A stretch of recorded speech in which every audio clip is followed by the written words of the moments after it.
Rosenberg. He is an advisor, a former advisor to Benjamin Netanyahu from 2000. And I want to bring in Michael Scheuer. He's a former head of CIA's bin Laden unit and author of Marching Towards Hell.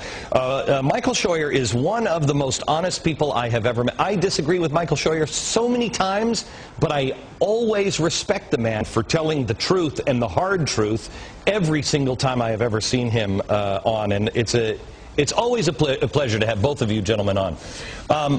Michael, you say that we should not defend Israel in this. So they got to do what they got to do. Is this a libertarian stance for you, or what is this stance? No, I think it's... I can't quite figure out what America's role is in a religious war between Israel and the Arabs.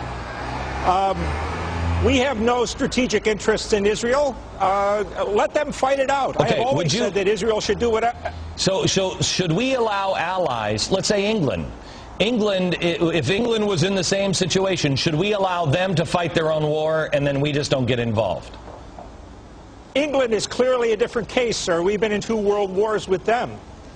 They fought for us, we fought for them. The Israelis, all the Israelis do with us is take money, guns, our political influence, and Americans end up getting killed. Joel? Why should we have anything to do with the Israelis or the Palestinians? Joel?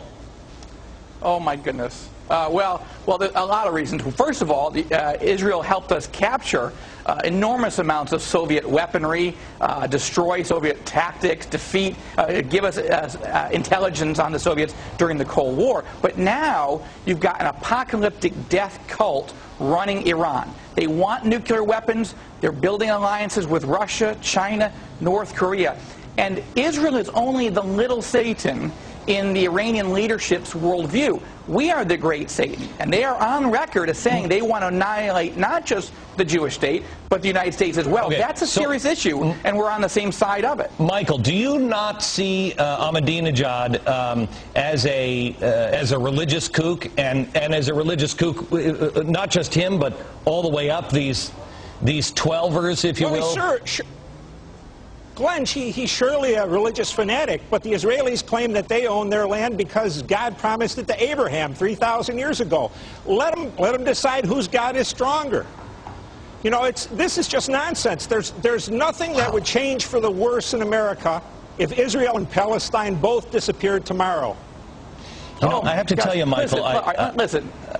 This is the viewpoint I had before September 11th, that I don't really care. Let God sort them out. They can all go into a giant sinkhole. They've been fighting for 5,000 years. But I have to tell you, there is no place that even resembles freedom in the Middle East outside of Israel. They're the only thing that is over there. When America is in the business... America is in the business of freedom and opportunity for Americans.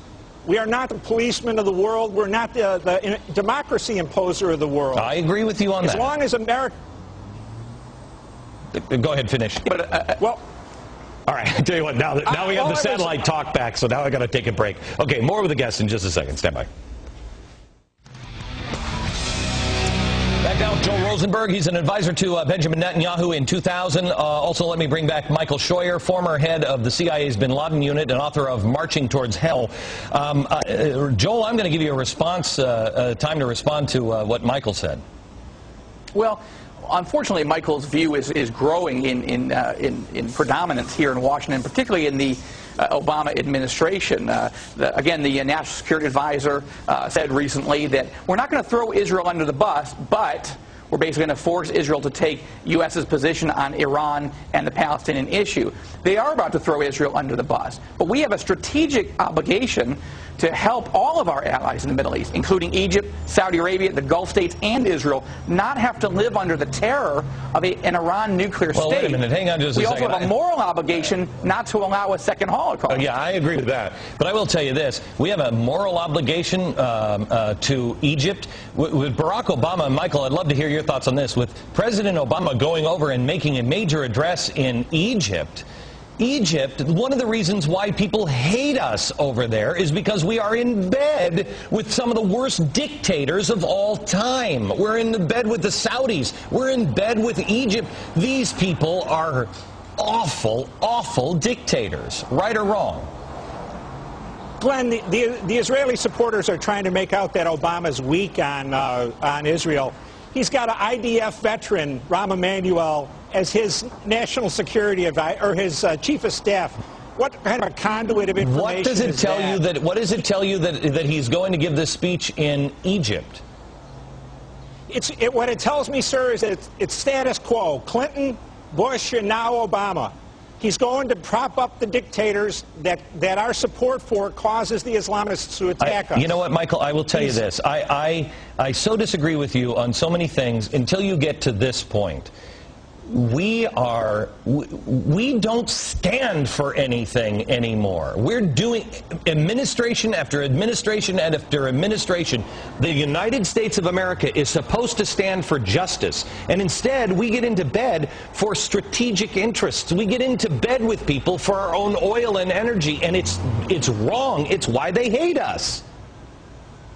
Well, Glenn, and you know we have a president now who's saying the same thing as the last presidents, that they hate us because we have freedom and elections and democracy. No. They hate us because we support tyranny. Okay. Thank you very much, gentlemen. I appreciate it. How does cutting Israel loose, which is the only democracy in the Middle East, help that cause then, Michael? Okay.